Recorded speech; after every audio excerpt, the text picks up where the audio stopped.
kuntilanak beli tomat.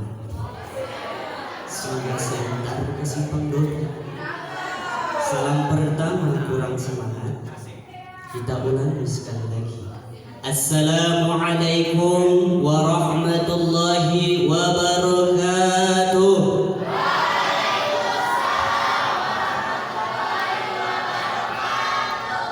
Tampaknya di sini ada ibu wakil rektor dan ada juga ibu dosen. Kita buat satu pantun lagi. Kebetulan ibunda kita yang diam saja tak mau menjawab salam. Jadi kalau disebutkan satu pantun ini nanti gemetar bunda kita. Apa itu pantunnya?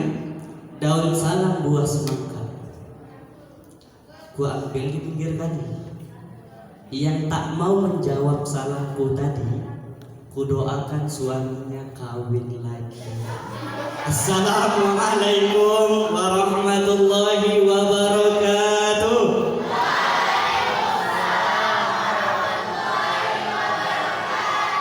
Jahat kali Ustaz ini baru jumpa udah dikutuknya. Mohon maaf ya bunda ya. Alhamdulillah mudabbiril malaki wal malakutil munfaridi bil izzatil jabarutir rafi'i lissamai muqaddari fiha awzaqal ibadil ladzi sarafa ayuna zawil qulubi wal albab an mulahazatil wasaiti wal asbab ila musabbabil asbab. Asyhadu an la ilaha illallah la mudabbiru illa siwahu falam ya'bud illa iyyah. As-samadul ladzi lam yalid wa lam yulad wa lam yakul lahu kufuwan ahad. Wa asyhadu anna sayyidana Muhammadan 'abduhu wa rasuluh. Sayyidil mursalin wa khatamin nabiyyin wa habibinal mustafa. Sayyidina wa maulana wa habibana Muhammadin sallallahu alaihi wasallam. Allahumma salli ala sayyidina wa habibina al-mustafa sayyidina wa maulana wa habibana Muhammadin sallallahu alaihi wasallam wa ala alihi wa ashabihi wa zurriyatihi wa qurabatihi wa ahli baitihi ajma'in. Wa fi qala Allah ta'ala fil kitabihil karim a'udzu billahi minasyaitonir rajim. Bismillahirrahmanirrahim. Subhanalladzi asra bi 'abdihi lailan minal masjidil haram ila al masjidil aqsa alladzi barakna hawlahu linuriyahu min ayatina innahu huwas samiul basir. Wa fi qala Allah ta'ala fil kitabihil karim a'udzu billahi minasyaitonir rajim. Bismillahirrahmanirrahim. Ma qadarullaha haqqa qadarihi innallaha laqawiyyun aziz. Allahu yastafi minal malaikati rusulan wa minan nas innallaha sami'un basir. Faqala Rasulullah sallallahu alaihi wasallam man adraka salatal jamaah arba'ina yawman kataballahu lahu ta'ala bara'atan minan nar wa bara'atan minan nifaq. Al-jam'atul rahmah wal firqatul azab. Sadaqallahul azim wa sadaqan nabiyyuhu wa rasuluhul karim wa nahnu ala zalika minasyahidin wasyakirin walhamdulillahi rabbil alamin. Puji syukur kita atas kehadiran Allah Subhanahu wa taala Sang Rabbul Jalil. Yang mana syukur alhamdulillah kita bersyukur kepada Allah pada malam hari yang penuh dengan keberkahan ini. Allah masih melimpahkan serta mencurahkan kepada kita ribuan limpahan nikmat, rahmat serta taufik dan hidayah. Dan kita bersyukur kepada Allah yang paling terutamanya Allah memberikan kepada kita nikmat iman dan Islam. Karena iman dan Islamlah kita terpanggil di tempat yang sangat kita muliakan ini. Karena iman dan Islamlah kita bisa membuat acara yang sangat mulia ini. Karena yang pertama kali yang membenarkan ini adalah Abu Bakar Siddiq. Dia membenarkan ini karena apa? Karena iman percaya kepada baginda Rasulullah SAW, sehingga dia diberi gelar oleh Rasulullah Siddiq. Artinya apa? Benar. Dialah yang pertama kali mengimani tentang perkara Isra wal wal mi'raj. Dan kita bersyukur juga kepada Allah pada malam hari yang penuh dengan keberkahan ini. Allah masih memberikan kepada kita nikmat kesehatan. Bu, Pak, Kakak, saya punya sahabat. Beliau umur 36 tahun. Beliau ini jamaah saya.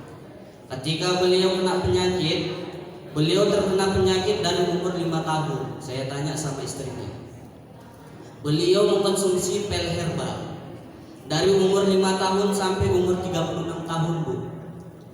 Jadi, saking keseringan minum pil herbal, kena efek samping. Terkena ginjal. Terakhir badannya semua membengkak. Ditawarkan semua ustadz, dari ustadz kelas kondang sampai ustadz kelas kandang, ditawarkan semua, tak ada yang mau. Dia bilang, aku mau diruqyah, aku mau diobati sama ustadz.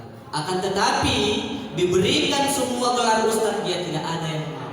Pas ketika diselipkan nama saya, Ustadz Febrianto. Iya, saya mau dengan Ustadz Febrianto. Jadi Bu, Pak, ketika kita obati, kita ruqyah, alhamdulillah badannya sudah mengempes. Badannya sudah mengempes. Mohon maaf ya Pak, Bu ya.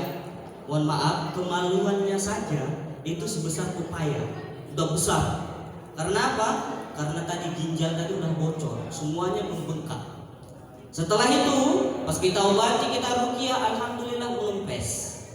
Jadi, pas ketika ini maghrib, menjelang maghrib, dia bilang berpesan sama saya, Ustaz, kalau nanti Om sehat, kita jalan-jalan ya Ustaz ya.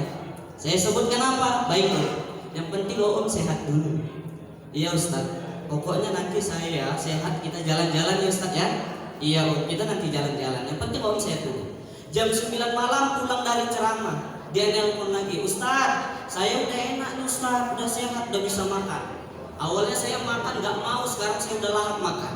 Pokoknya saya Ustaz, nanti sehat saya, kita jalan-jalan ya Ustaz ya, insya Allah. Yang penting Om sehat dulu.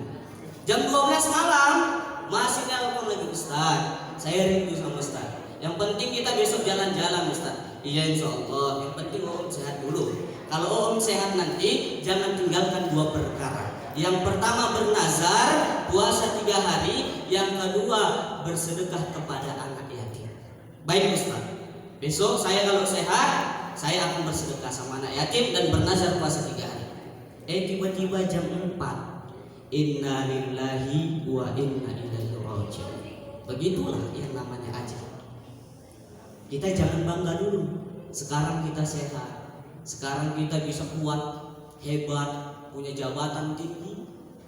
Kita kok berkoya-koya, amburadul kesana kesini, lupa sama Allah. Tiba-tiba itu saja yang udah mau sehat, udah banyak harapan dia sehat, bahkan pun mau jalan-jalan, ternyata besoknya dipanggil Allah. Ingat, maut tidak menanti Anda bertaubat. Siapapun Anda, dimanapun posisi Anda, cantik pun Anda, ganteng pun Anda, setinggi apapun titel jabatan Anda, yang namanya taubat tidak menanti, yang namanya maut tidak menanti Anda bertaubat. Malaikat Israel tidak takut dengan Anda, siapa Anda. Meskipun Anda selama ini main karate, taekwondo, semua silat Anda kuasai, sama malaikat Israel sekali aja. Jangan bangga, dekatkan diri kepada Allah. Kita bersyukur kepada Allah pada malam hari yang penuh dengan keberkahan ini, kita dipanggil dengan hidayahnya Allah Subhanahu wa Ta'ala, dapat berhadir di tempat yang sangat kita muliakan ini. Kata Rasulullah, kakak-kakak, abang-abang yang dimuliakan Allah, di dalam kitab Babul Hadis karangan Imamul Jalaluddin bin Kamaluddin Bangsa Asyuti, hadis halaman kelima, hadis yang pertama.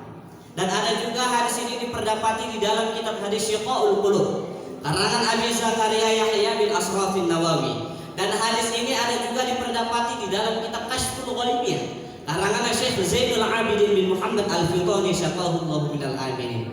Di dalam kitab Babul Hadis tersebut karangan Imamul Jalaluddin bin Kamaluddin Bangsa Asyuti, apa kata Rasulullah? Ketika seperti ini Pak Bu, Rasulullah di depan, semua sahabat di belakang. Jadi pas ketika di depan Rasulullah, Rasul nampak Ibnu Mas'ud. Apa kata Rasulullah sama Ibnu Mas'ud? Ditunjuk Rasulullah, ya Ibnu Mas'ud, julusuka sa'atan fil majlisil ilmi la tamassu qalaman wa la taktubu harfan khairul laka min ajki alfi raqabah wa salamuka 'ala al-'alim wa nazaruka 'ala al-wajhi al-'alim khairul laka min alfi firashin tasaddaqta fi sabilillah wa salamuka 'ala al-'alim khairul laka min alfi 'abidin alfi sana. Kata Rasulullah, wahai Ibnu Mas'ud, duduk engkau sejenak di majelis ta'lim. Kita duduk sejenak, Bu, Pak, kakak-kakak, abang-abang. Duduk sejenak kita, kata Rasulullah, di majelis ta'lim. La tamassu qalaman wa la taktubu harfan. Engkau tidak memegang pena dan engkau tidak menulis satu huruf pun. Berarti kalau kita enggak memegang pena, tidak menulis satu huruf pun, pasti hanya menggunakan dua faktor panca indera. Yang pertama mata, yang kedua telinga. Sami' wal basar, pendengaran dan penglihatan. Apa kata Rasulullah? Khairul laka min ijki alfi raqabah. Lebih baik engkau, lebih besar pahalamu daripada seorang umat yang memerdekakan 1000 hamba. Satu hamba saja kita merdekakan, jaminan kita surga jannatun na'im. Tapi ingat kata Rasulullah, lebih besar ini pahala menghadiri majelis ta'lim. Yang kedua, wa nazaruka 'alal wajhil 'alim. Engkau pandang wajah gurumu, meskipun gurunya jelek, bodengan, hitam, kolat, pendek, samekot, semeter kotor. Walaupun ustaznya itu jelek, tapi kata Rasulullah, wa nazaruka 'alal wajhil 'alim. Engkau pandang wajah gurumu. Kita pandang wajah guru kita, Kak. Apa kata Rasulullah? Khairul laka min alfi firashin tasaddaqta fi sabilillah. Lebih besar pahalamu, lebih baik bagimu daripada seorang hamba yang bersedekah 1000 ekor kuda fi sabilillah. Yang terakhir, wassalamuka 'alal 'alim. Engkau berikan salam kepada gurumu, atau ketika gurumu mengucapkan salam, engkau jawab salam gurumu. Khairul laka min alfi 'abidin alfi sana. Lebih baik engkau daripada seorang hamba yang melakukan 1000 amal ibadah sampai setahun. Kira-kira udah berapa amal ibadah kita lakukan, Pak? Ibu, kira-kira udah berapa amal ibadah yang kita lakukan selama ini? Bahkan pun masih bolong-bolong ya, Pak ya. Azan berkumandang, waktu zuhur, Allahu Akbar, Allahu Akbar, Allahu Akbar,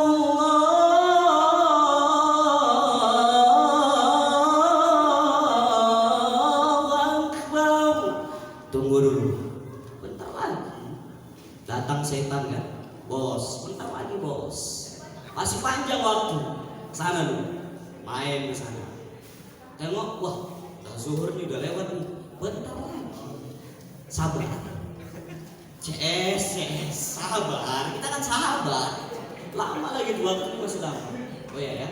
Nanti teringat lagi. Waduh, udah jauh kali waktu datang di situ. Bro, bentar lagi bro. Sabar dulu. Sabar ya. Masih lama kok. Tiba-tiba Allahu Akbar, Allahu Akbar, masuk asar. Sholat zuhur di waktu asar, sholat asar di waktu maghrib, sholat maghrib di waktu isya, sholat isya di waktu subuh. Tiba-tiba besok mati, nggak bisa jawab. Mau bilang apa gitu? Terus kata Rasulullah, ini ada kebahagiaan bagi kita ini para laki-laki, ini para bapak nih ya. Nah ini para bapak-bapak dan calon-calon imam idaman. Tadi ada lagu idaman, dengar-dengarnya ya. Kalau rajin melaksanakan sholat yang 5 waktu jadi idaman ya kan. Jadi calon suami idaman. Ini kata Rasulullah. Ini bagi laki-laki. Apa kata Rasulullah? Barang siapa yang menghadiri majelis ta'lim, bagi seorang laki-laki ini, maka ribuan para bidadari melihat kita, mana yang cocok untuk idaman dia. Nanti ditengoknya, ya Allah, ini cocok kali untuk calon suamiku ya Allah, nanti di dalam surgamu ya Allah. Cepat cabut dia ya Allah. Indahnya bidadari surga. Kalau bidadari surga minum, abang-abang, kalau bidadari surga minum, tahu nggak ikan kecebong? Tahu ikan kecebong? Anak katak. Nah, itu kalau ikan kecebong dimasukkan dalam air putih, diminum sama bidadari surga, nampak kecebong itu mengalir di tenggorokannya. Tapi kalau bidadari dunia minum, kita bedakan mana lebih mulia bidadari surga daripada bidadari dunia. Bidadari dunia minum, jangankan masukkan kecebong, air putih aja Pak, diminum sama bidadari yang berada di dunia ini, diminum, kita tengok di tenggorokannya apa yang mengalir. Daging berlapiskan embun yang baunya bau terasi. Nauzubillah min zalik. Itulah indahnya bidadari surga. Berdiri dia, maka bisa dipandang di belakangnya apa yang berada di belakang.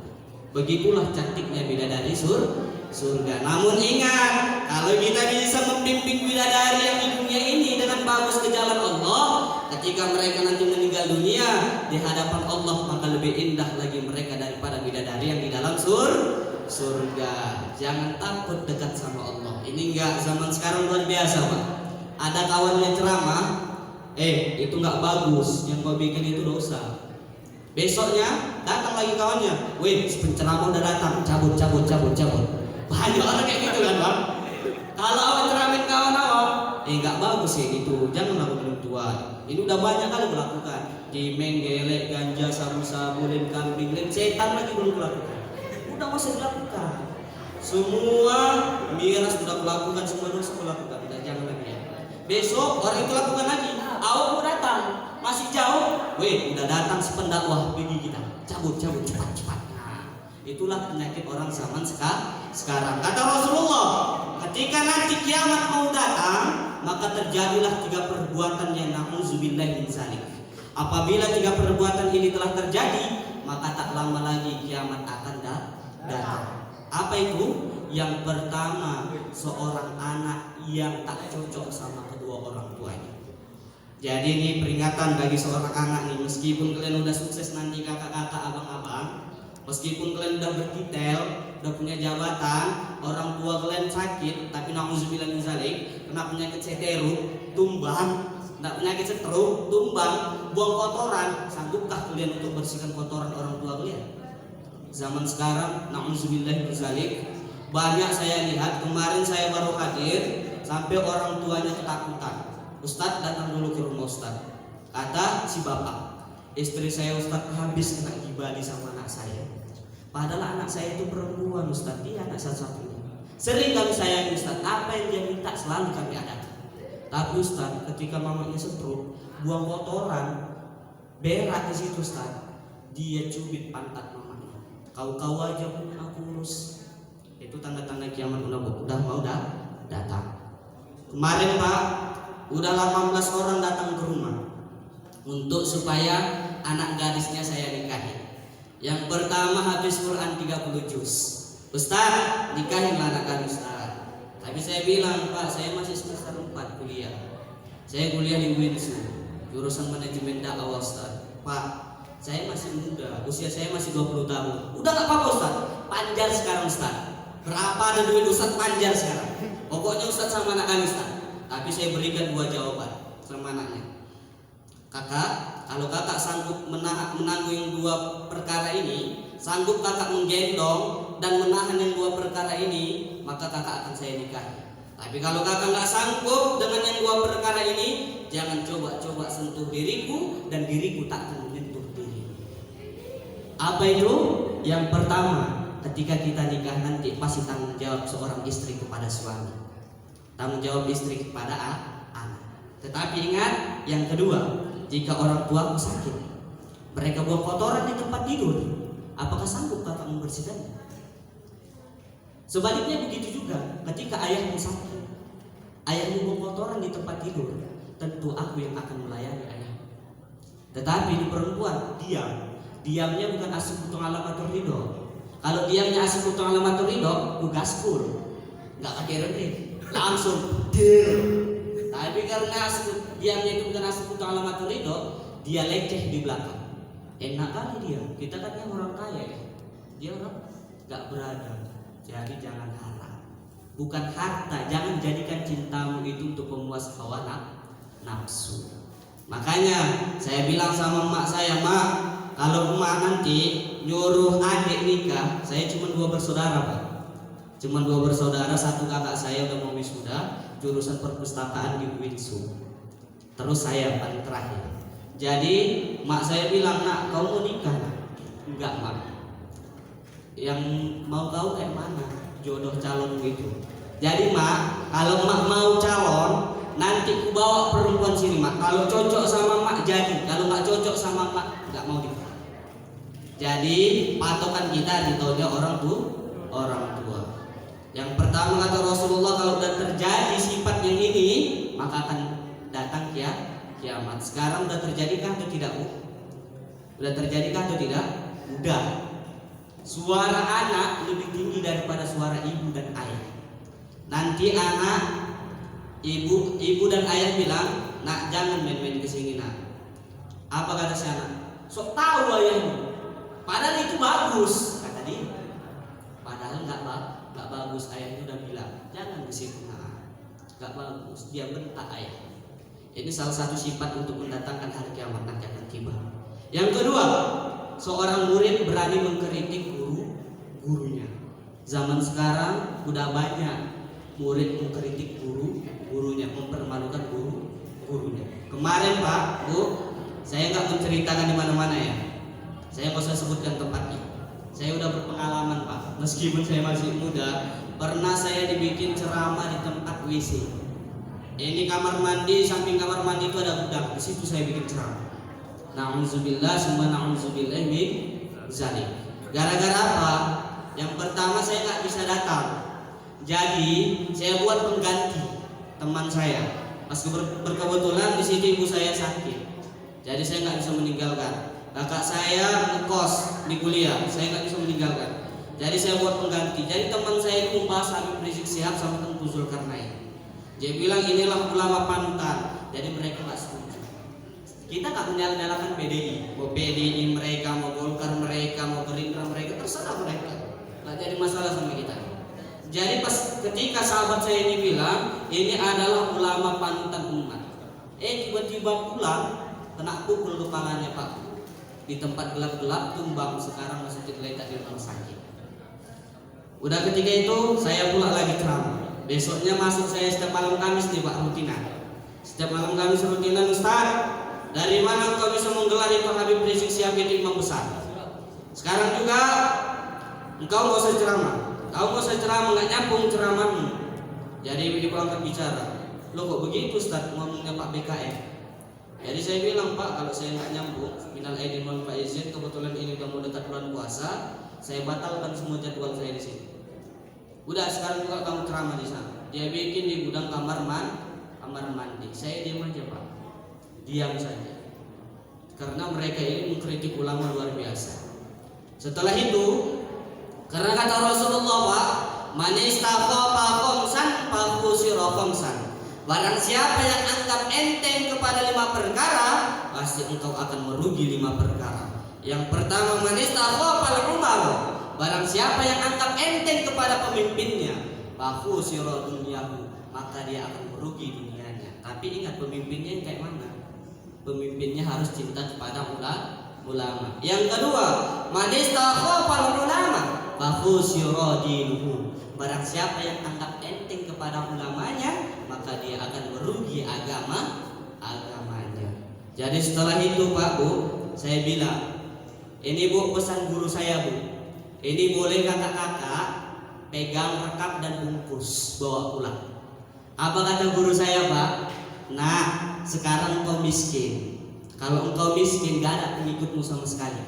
Tapi ingat, kalau kau kaya, yang sering mencaci dirimu pun akan melendor.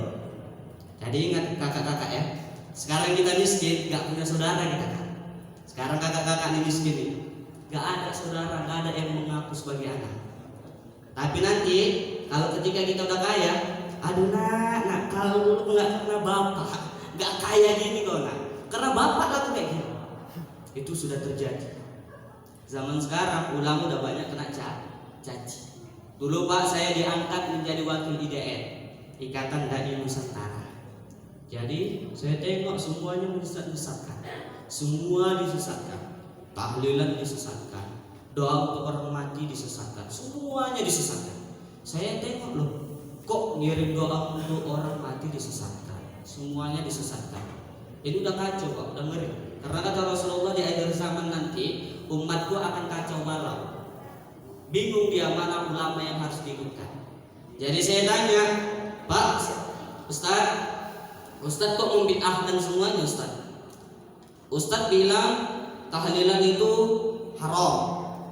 Ustaz bilang ngirim doa untuk orang mati nggak sampai, bid'ah. Jadi saya mau nanya, Ustaz juga bid'ah? Saya bilang. Kenapa? Kenapa kamu bilang saya bid'ah? Lancang kali mulutmu bilang saya bid'ah. Ustaz gosok gigi pakai apa Ustaz? Pakai Pepsodent, bid'ah. Zaman Rasulullah nggak ada Pepsodent. Zaman Rasulullah yang ada siwak, putus langsung. Jadi saya bilang doa amalan yang kita niatkan untuk orang mati itu sampai. Mana hadisnya? Hadisnya Rasulullah SAW bersabda, apa kata Rasulullah? Iza mata sahibukum fada'uhu wa la taqabuhu. Rawahu Ahmad. Wa idza mata akhikum bi qira'ati Yasin. Apabila meninggal salah seorang sahabat kamu, ibu kamu, ayah kamu, maka bacakan kamulah doa dan janganlah engkau ceritakan tentang aibnya. Rawahu Ahmad. Hadis ini sahih. Jadi dia bingung, nggak bisa jawab lagi Pak. Ini banyak, hati-hati ya Pak ya. Pernah juga saya sholat di Jalan Krakatau. Itu alirannya katanya Ahmadiyah. Saya nggak tahu lah tak Ahmadiyah tak apalah. Jadi pas ketika saya sholat Pak, rupanya saya baru tahu kalau di golongan Ahmadiyah ini nggak boleh aliran lain, wajib aliran mereka. Jadi saya sholat, pas ketika saya sholat keluar, saya tengok dipel tempat sholat saya Pak. Ya Allah, dipel.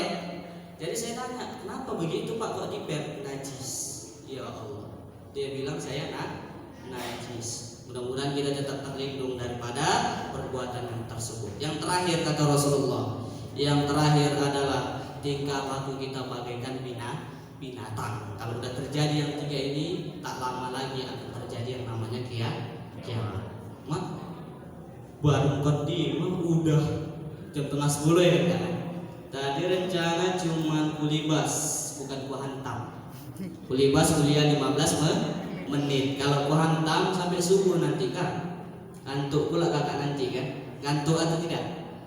Udah ngantuk kak? Ya. Udah ngantuk? Ya. Udah? Ya Allah, udah ngantuk ya. Bismillahirrahmanirrahim. Ahya wa bismika. Selawat merangkaikan salam tak lupa-lupanya dan tak bosan-bosannya. Marilah kita hadiahkan buat ruh junjungan baginda alam, yakni seorang pemimpin yang sangat kita rindu-rindukan, yakni seorang pemimpin yang sangat kita nanti-nantikan kehadirannya di hadapan kita, yakni seorang pemimpin yang sangat kita cintai. Siapa itu? Yaitu adalah baginda Nabi besar Muhammad sallallahu alaihi wasallam. Kakak berapa kali ingat Rasulullah? Ketika senang ingat Rasulullah enggak? Jarang ya kak ya. Kalau ada ustaz ceramah baru ingat Rasulullah. Kalau nggak ada ustaz ceramah nggak ingat sama Rasulullah. Betul nggak? Betul nggak? Betul. Jadi kak, Rasulullah, bayangkan di dalam kitab Majalis Susaniyah, ketika Rasulullah lahir, Rasulullah itu hal keadaan sujud. Tengok pasal yang ke-14, bab yang ke-14, di situ dijelaskan di dalam kitab Majalis Susaniyah. Halaman yang paling pinggir, dia letaknya kalimatnya itu di paling pinggir. Kalau di tengah Majelis Susaniyah itu Syarah Arba'in An-Nawawi. Kalau dia di pinggir itu kisah-kisah perjalanan para nabi dari Nabi Adam sampai Nabi Muhammad SAW. Pada pasal yang ke-14 Rasul lahir disebutkan di situ Rasul hal keadaan sujud. Ketika Rasul lahir hal keadaan sujud, yang pertama kali disebutkan Rasulullah lain dan tak bukannya bukan ini wajahiyah, bukan itu yang disebutkan Rasulullah Pak. Yang disebutkan Rasulullah apa? Ummati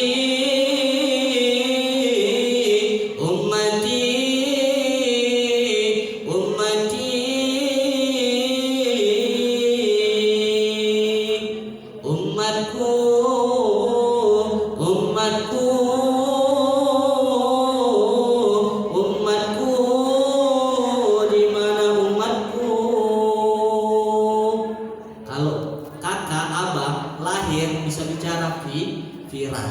Kemarin awal-awal Covid, awal-awal Corona datang, itu ada anak bayi bisa bicara. Kalau barang siapa di tengah malam makan telur rebus yang setengah matang, maka COVID akan diangkat dari dunia. Semuanya heboh, masak telur setengah masak, direbus semua, termasuk anak saya. Ini bilang, mau aja bodoh-bodoh umat ini. Direbus, ya Allah, direbus. Saya tengok, Kak, ngapain rebus telur ayam? Kak, kau tengok ini deh, udah viral ini. Apa, Kak? Tengok ini, rebus telur ayam bilang COVID. Wah, ngeri kali. Saya bilang, Kak, COVID itu Kak, kopi dingin. Kakak gak usah takut. Tapi kita jangan lawan. Maksudnya gimana? Kalau terjadi namanya bala, diam di rumah. Diam di rumah.